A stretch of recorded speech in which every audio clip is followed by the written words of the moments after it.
Welcome back to our YouTube channel. ഇന്നത്തെ വീഡിയോയിൽ ഈ ആഴ്ചയിലെ വളരെ പ്രധാനപ്പെട്ട കുറച്ച് കറണ്ട് അഫേഴ്സ് നോക്കാം.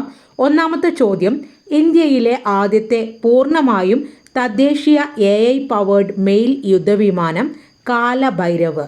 ഇന്ത്യയിലെ ആദ്യത്തെ പൂർണ്ണമായും തദ്ദേശീയമായിട്ടുള്ള AI പവേർഡ് മെയിൽ യുദ്ധവിമാനമാണ് കാലഭൈരവ്.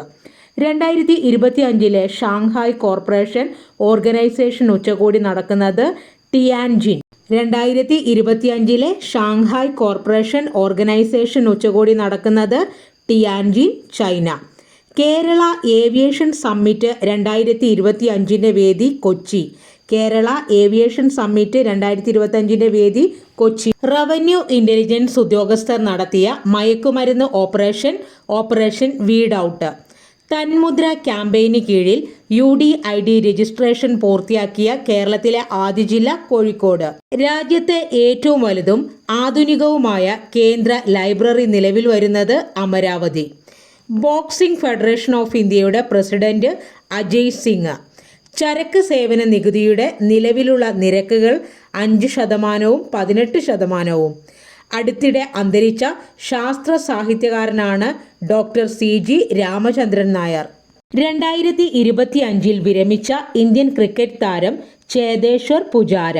ഗഗൻയാൻ ദൗത്യത്തിലെ ബഹിരാകാശ യാത്രികരുടെ പേടകത്തെ സുരക്ഷിതമായി തിരിച്ചിറക്കുന്നതിനുള്ള ഇന്റഗ്രേറ്റഡ് എയർ ഡ്രോപ്പ് ടെസ്റ്റിന് ഉപയോഗിച്ച ഹെലികോപ്റ്റർ ചിനൂക്ക്.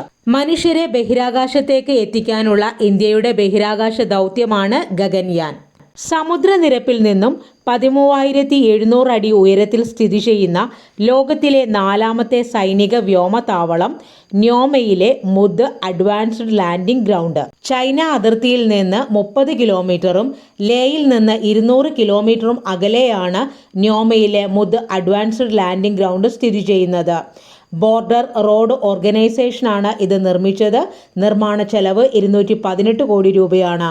ഇവിടെ അനുഭവപ്പെടുന്ന ശൈത്യകാല താപനില -30°C ആണ്. സമുദ്രനിരപ്പിൽ നിന്നും ഉയരത്തിൽ സ്ഥിതി ചെയ്യുന്ന ലോകത്തിലെ ആദ്യത്തെ സൈനിക വ്യോമതാവളം ദൗലത്ത് ബേഗ് ഓൾഡിയാണ്. ഇന്ത്യയിലെ ലഡാക്കിലാണ് സ്ഥിതി ചെയ്യുന്നത്. ഉയരം 16,730 അടിയാണ്.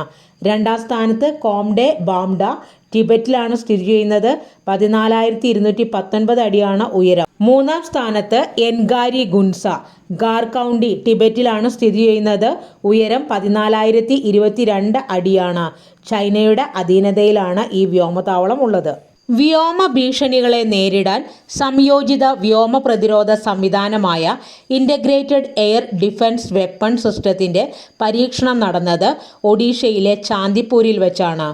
ഇന്ത്യയുടെ സംയോജിത വ്യോമ പ്രതിരോധ കവചത്തിൻ്റെ പേര് സുദർശൻ ചക്രം എന്നാണ്.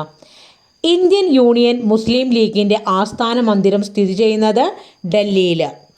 ISRO പുതുതായി പ്രഖ്യാപിച്ച ബഹിരാകാശ ദൗത്യമാണ് ചന്ദ്രയാൻ 4. മത്സ്യത്തൊഴിലാളികളുടെ സുരക്ഷയൊരുക്കാൻ ലക്ഷ്യമിട്ടുള്ള പുതിയ പദ്ധതിയാണ് നഭുമിത്ര. മീൻപിടുത്ത യാനങ്ങളിലാണ് നഭുമിത്ര ട്രാൻസ്പോണ്ടറുകൾ സ്ഥാപിക്കുന്നത്. 2024 ഒക്ടോബറിൽ സംഭവിച്ച ചുഴലിക്കാറ്റ് ദാന. ഈ ദാന പോലുള്ള ചുഴലിക്കാറ്റിൽ നിന്ന് നാശനഷ്ടങ്ങളില്ലാതെ രക്ഷപ്പെടുന്നതിന് കാരണമായത് നഭ്മിത്രയുടെ പദ്ധതിയുടെ കീഴിൽ തയ്യാറാക്കിയിട്ടുള്ള ട്രാൻസ്പോണ്ടറുകൾ ഉള്ളതുകൊണ്ടാണ് കേട്ടോ.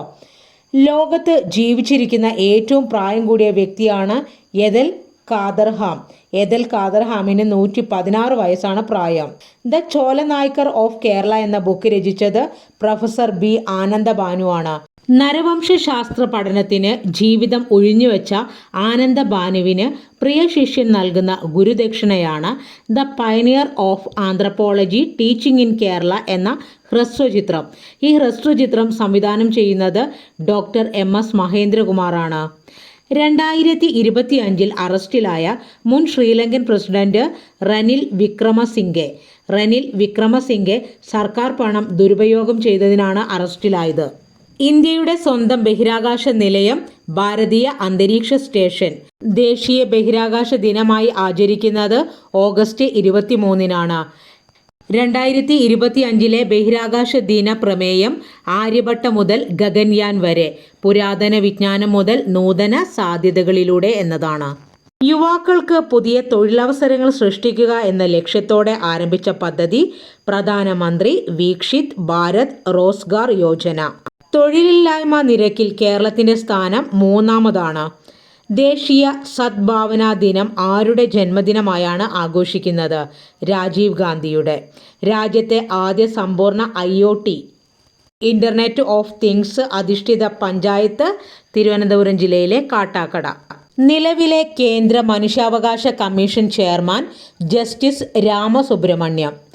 കേരളത്തിലെ ബംഗാളികളെ തിരികെ വിളിക്കാൻ പശ്ചിമ ബംഗാൾ തയ്യാറാക്കിയ പുതിയ പദ്ധതിയാണ് ശ്രമശ്രീ.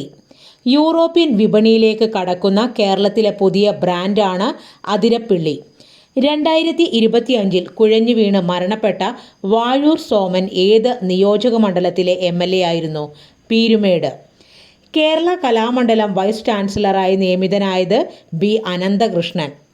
ഫയർഫോഴ്സ് മേധാവിയായി തിരഞ്ഞെടുത്ത കേരളത്തിന്റെ മുൻ വിജിലൻസ് മേധാവി യോഗേഷ് ഗുപ്ത. UNOയിലെ ഇന്ത്യയുടെ സ്ഥിരം പ്രതിനിധിയാണ് പർവതനേനി ഹരീഷ്.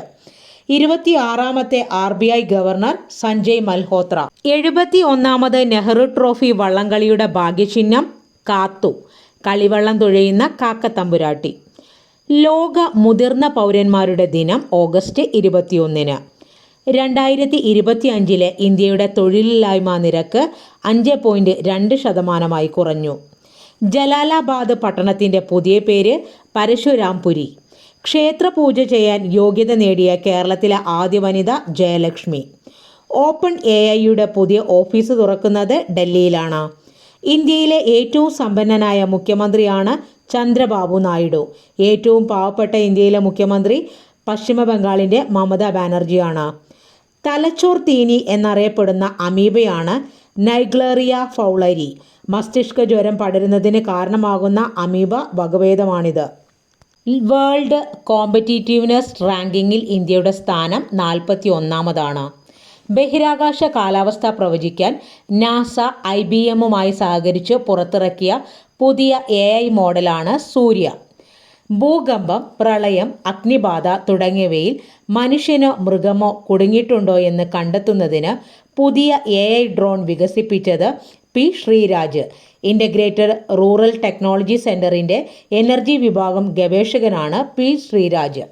വയലാർ രാമവർമ്മയുടെ 50-ാം ചരമവാർഷികം വയലാർ വർഷമായി ആചരിക്കും. ഇന്ത്യയിലെ US ambassador Sergio Gor. Transgender വിദ്യാർത്ഥികൾക്കായുള്ള ആദ്യ ഹോസ്റ്റൽ സ്ഥാപിച്ചത് MG സർവകലാശാലയാണ്.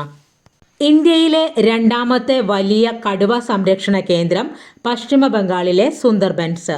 ഇന്ത്യൻ തപാൽ വകുപ്പ് 2025 ഓഗസ്റ്റ് 25 മുതൽ ഏത് രാജ്യത്തേക്കുള്ള തപാൽ സേവനങ്ങളാണ് താൽക്കാലികമായി നിർത്തിവെച്ചത്?